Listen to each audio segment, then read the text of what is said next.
নমস্কাৰ, মই শশাংক ভট্টাচাৰ্যই মোৰ চেনেললৈ আপোনালোকক স্বাগতম জনাইছোঁ। মোৰ চেনেলটো লাইক, শ্বেয়াৰ, ছাবস্ক্ৰাইব কৰক আৰু কাষত থকা ন'টিফিকেশ্যন বেলটো বজাবলৈ নাপাহৰিব। আজি মই বনাম পুঠি মাছৰ চৰচৰী। তাৰ বাবে মই ল'লোঁ 4 চামুচ সৰিয়হ, 2টা কেঁচা জলকীয়া, 3টা শুকান জলকীয়া, 1 চামুচ জিৰা, 2টা ডাঙৰ পিঁয়াজ, মিঠাতেল, হালধি, নিমখ, 15 ফুটা নহৰু আৰু ফটোত দেখাবলৈ পাহৰি গ'লোঁ মই এটা ডাঙৰ চাইজৰ বিলাহী লাগিব। এতিয়া মই সৰিয়হখিনি ধুনীয়াকৈ মিক্সিত বটি ল'লোঁ। সিফালে নহৰু, জিৰা, শুকান জলকীয়া, কেঁচা জলকীয়া গোটেইখিনি ধুনীয়াকৈ খুন্দি ল'লোঁ আৰু পিঁয়াজখিনি গোল গোলকৈ কাটি ল'লোঁ। এতিয়া কেৰাহীত মই তেল দি দিছোঁ গৰম হ'বলৈ। এতিয়া তেল গৰম হৈ গৈছে, ইয়াতে মই এতিয়া পিঁয়াজখিনি দি দিম কাটি থোৱা।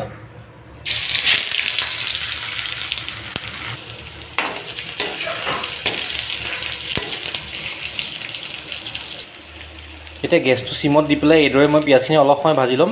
ৰঙা কাৰকৈ নহয়, অকণমান সময় ভাজিলে হ'ব। পিঁয়াজখিনি অলপ ভাজ খাইছে, তো ইয়াতে মই এটা ডাঙৰ চাইজৰ বিলাহী সৰুকৈ কাটি পেলাই এনেকৈ সৰু সৰুকৈ কাটিছিলোঁ দি দিম। এইটো মই ফটোখনত বিলাহীটো দেখাবলৈ নহ'লে, তো এইটো আপোনালোকে স্কিপ নকৰিব, নহ'লে বেয়া লাগিব খাবলৈ। তো বিলাহীটো দিবই। এতিয়া বিলাহীখিনি আৰু পিঁয়াজখিনি বিলাহীটো নগলালৈকে ভাজিব লাগিব কম জুইতে। এতিয়া মই ইয়াতে ঢাকনা এখন দি দিওঁ, অলপ সময় সিজিবলৈ দিছোঁ।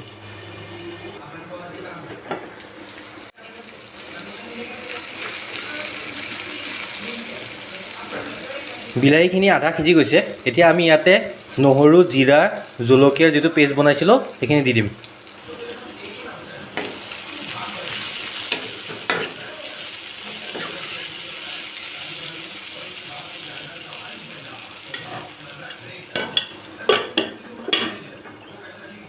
এইখিনি দি পেলাই এতিয়া আকৌ ঢাকোন মাৰি ঢাকি থৈ দিলোঁ ভালকৈ বিলাহীখিনি গলালৈকে। এতিয়া চাওঁ আমি এইখিনি সিজিছেনে নাই। বিলাহীখিনি গলা আৰম্ভ হৈ গৈছে। এতিয়া আমি ইয়াত 1 চামুচ হালধি দি দিম।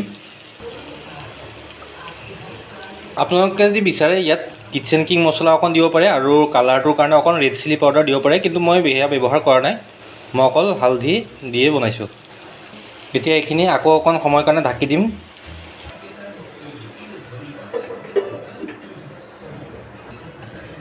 এতিয়া এইখিনি আমি চাওঁ কি হৈছে।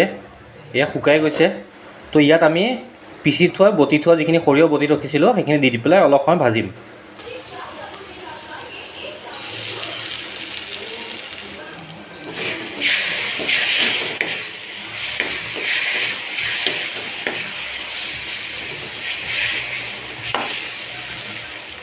এইখিনি এতিয়া ঢাকি থৈ দিম অলপ সময়, সৰিয়হখিনি অকণমান ভাজ খোৱালৈকে।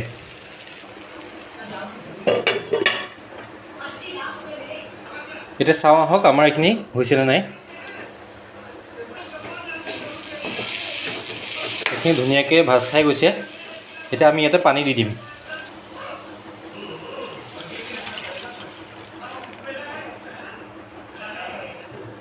এতিয়া জুইটো বঢ়াই দিওঁ। বঢ়াই দি এইখিনি উতলিবলৈ দিম। অলপ উতল অহাৰ পিছত আমি ইয়াতে মাছখিনি দি দিম। মই পুঠি মাছ আগতীয়াকৈ ভাজি ৰাখিছিলোঁ, পুঠি মাছ আনিছিলোঁ আগতীয়াকৈ ভাজি ৰাখিছোঁ। এইটো অকণমান গ্ৰেভি হ'লে খাই ভাল লাগে, একেবাৰে পনীয়া হৈ থাকিলে ভাল নালাগে খাই। তো এইটো মই উতলাই আধাতে মাছ দিম, তাৰপিছত উতলাই গ্ৰেভি হ'লে নমাই ৰাখিম। আৰু এতিয়া আমি নিমখ দিয়া নাছিলোঁ, ইয়াতে নিমখ দি দিম। এতিয়া আপোনালোকে নিজৰ জোখমতে নিমখ দিব পাৰে। এতিয়া এইটো এনেকৈ ৰাখি দিওঁ, আমি ঢাকোন নিদিয়াকৈ উতলিবলৈ দিওঁ।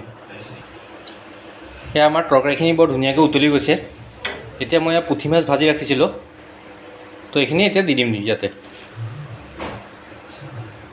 আপোনালোকে অন্য ডাঙৰ মাছো ব্যৱহাৰ কৰিব পাৰে। মই পুঠি মাছ ব্যৱহাৰ কৰিছোঁ। পুঠি মাছৰ চৰচৰীটো বেছি ভাল লাগে খাই। মোৱা মাছ, ৰৌ মাছ, যিকোনো মাছৰে আপোনালোকে বনাব পাৰে এইটো। এতিয়া মাছখিনি দি আমি গ্ৰেভি হোৱালৈকে উতলিবলৈ দিম ধুনীয়াকৈ। এয়া আমাৰ পুঠি মাছৰ চৰচৰী হৈ গ'ল, ধুনীয়া গ্ৰেভি হৈছে। এতিয়া এইটো আমি গেছটো বন্ধ কৰি দিম। এয়া মোৰ পুঠি মাছৰ চৰচৰী হৈ গ'ল, খাবলৈ ৰেডি। আপোনালোকক ঘৰত ট্ৰাই কৰি চাওক আৰু মোক কমেণ্ট কৰি জনাব কেনেকুৱা পালে খাই। আশা কৰোঁ মোৰ ভিডিঅ'টো চাই আপোনালোকে ভাল পালে। আকৌ এটা নতুন ৰেচিপিৰ সৈতে লগ পোৱাৰ আশাৰে আজিলৈ ধন্যবাদ।